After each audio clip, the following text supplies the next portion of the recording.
ونصلي ونسلم على اما بعد اعوذ بالله من الشیطان الرجیم بسم اللہ الرحمن الرحیم محمد رسول اللہ صلی اللہ علیہ وسلم صدق اللہ مولانا عظیم۔ سب سے پہلے آپ سب کو دل کی اتہ گہرائیوں سے عید میلاد النبی مبارک ہو۔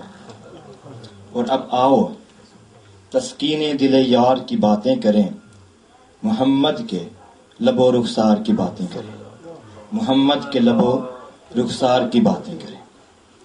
اللہ تعالیٰ نے کئی خاص دن اور مہینے اور ہفتے ایمان والوں کو بخشے ہیں، یعنی کہ رمضان المبارک کا خاص مہینہ، شعبان، یوم الحج، عید الفطر، عید الاضحیٰ اور کئی خاص دن اور مہینے ہم سب کو بخشے ہیں۔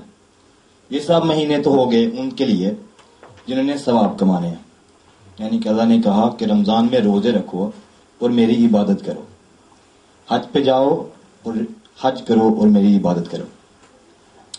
لیکن ایک خاص دن، ایک اسپیشل دن اللہ تعالیٰ نے ان کے لیے بنایا ہے جو عشق کرتے ہیں، جو عشق مصطفیٰ میں تڑپتے ہیں، جن کے آنکھوں میں آنسو آتے ہیں عشق مصطفیٰ کے لیے۔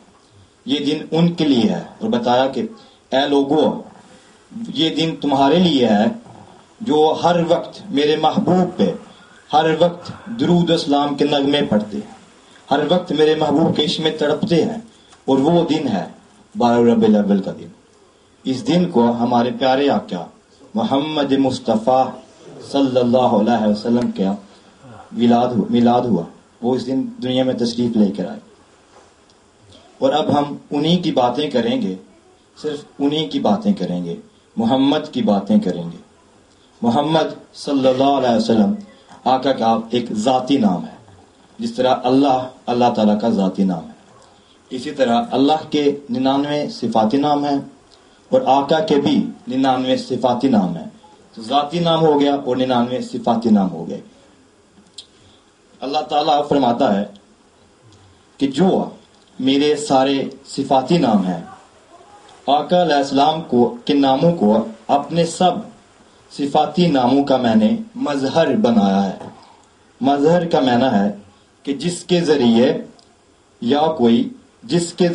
جس میں کوئی اور نظر آئے، یعنی کہ جس کے ذریعے جس میں کوئی اور نظر آئے، یعنی کہ آقا کے سب ناموں میں اللہ کے ناموں کی تصویر، ان کی جھلک نظر آتی ہے، یعنی کہ جلوہ خدا کا اور مکھڑا مصطفیٰ کا، جلوہ خدا کا اور اس میں جھلک محمد، اس میں جھلک اللہ تعالیٰ کی ہوگی۔ یعنی کہ بات ایسی چھوٹی سی مثال، ایک شیشہ لے لیں، آئینہ، اس کے جس کے سامنے رکھ دیں، اس میں اسی کی تصویر نظر آئے گی۔ میرے سامنے رکھ دیں تو میں نظر آؤں گا، آپ کے سامنے رکھیں گے تو آپ نظر آئیں گے، سورج کے سامنے سورج اور چاند کے سامنے چاند۔ لیکن فرق یہ ہے کہ ہمارے چہرے، ہمارے آئینے کا رخ ہر وقت بدلتا رہتا ہے، لیکن حضور صلی اللہ علیہ وسلم کا چہرہ ہر وقت خدا کے سامنے ہے، اس کا رخ کبھی بدلتا نہیں۔ تو بتا دیا خدا نے کہ جس نے مجھ کو دیکھنا ہے، جس نے مجھ کو دیکھنا ہے وہ مصطفیٰ کو دیکھے، جس نے میری صفتیں دیکھتی ہیں وہ مصطفیٰ کے صفتیں دیکھیں، وہ ان کا اٹھنا بیٹھنا، چلنا دوڑنا، آگے پیچھے جانا وہ دیکھیں۔ مجھ کو تم دیکھ نہیں سکتے ڈائریکٹ، نہ کوئی دیکھ سکتا ہے اور نہ کوئی چھو سکتا ہے۔ جس نے مجھ کو دیکھنا ہے وہ ان کا چہرہ دیکھے۔ اور جو آئینہ مصطفیٰ میں، جو حضور صلی اللہ علیہ وسلم کے چہرے میں خدا کی جھلک نہیں دیکھ پاتے، وہ دیکھ ہی نہیں سکتے، وہ مانیں گے بھی نہیں۔ اب دو چیزیں خدا نے ایسی بنائی ہیں جو نور کو نہیں دے سکتی، ایک ہے الو اور ایک ہے چمگادڑ۔ وہ جن کی روشنی کو، یعنی کہ نور کو دیکھ نہیں سکتے، وہ صرف رات کے اندھیرے میں دیکھ سکتے ہیں۔ اب کوئی الو سے پوچھے کہ بھائی نور کو دیکھا ہے، روشنی کو دیکھا ہے، وہ تو مانے گا ہی نہیں۔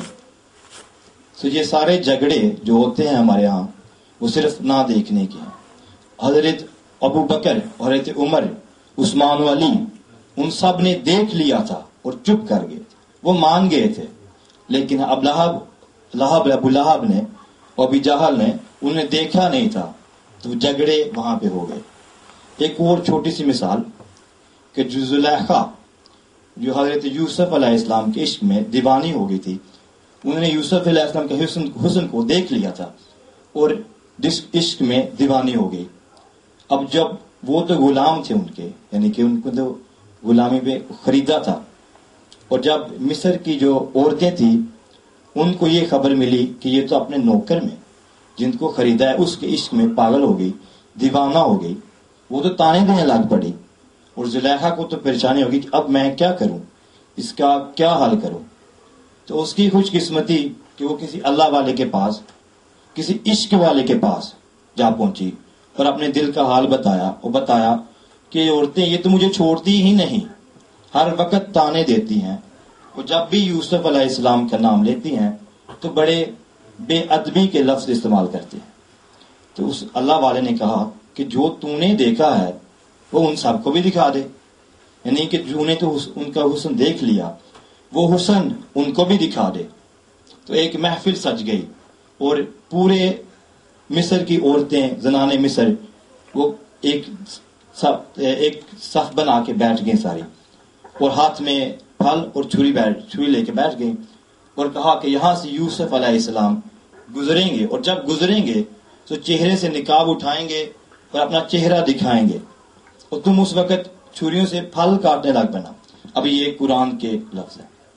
اور جب مجلس سجی، یوسف علیہ السلام گزرے اور چہرے سے نقاب اٹھایا، اور سب عورتیں دیکھتی ہی رہ گئی کہ اتنا حسن، اور پھر چھریاں چل گئیں اور ہاتھ سے جو کہتے ہیں پھل گر گئے اور انگلیاں بھی کاٹ گئی، یعنی کہ ہاتھ زخمی ہو گئے، اور کہنے لگیں، یہ بھی قرآن کے لفظ ہیں، کہ خدا کی قسم یہ بشر ہی نہیں، یہ انسان ہی نہیں، وہ وہی شخص جن کو پہلے تانا دیتی تھی، جن کو برے ناموں سے بولتی تھی، اب حسن دیکھ لیا، وہ کہتی ہیں کہ یہ انسان ہی نہیں، خدا کی قسم.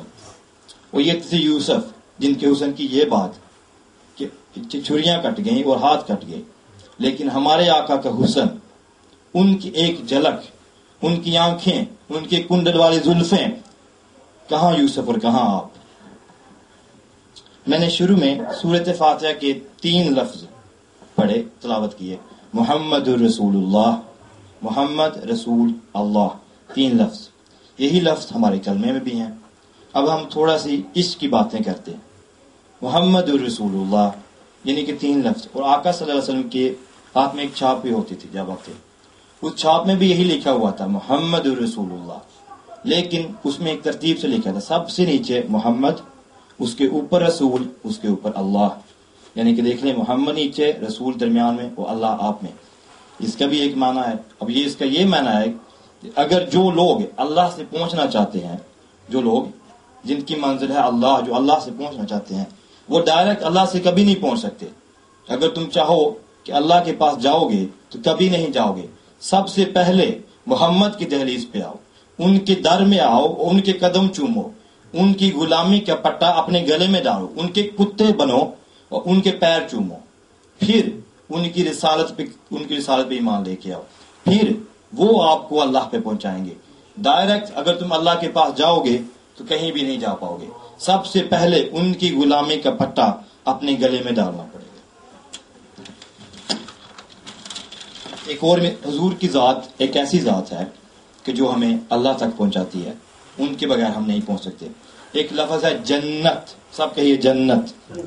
جنت میں 3 لفظ ہیں، جیم نون تے.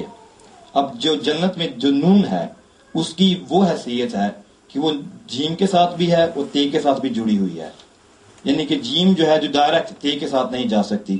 نون کا اپنا بھی ایک حصہ ہے، لیکن وہ جیم سے بھی ملی ہوئی ہے اور تے سے بھی ملی ہوئی ہے، یعنی کہ ڈائریکٹ جیم تے سے نہیں مل سکتی اور تے جیم سے نہیں مل سکتی. یہی بات ہے ہماری، اور یہی آقا کا رول ہے کہ تم ڈائریکٹ اللہ سے نہیں مل سکتے. تم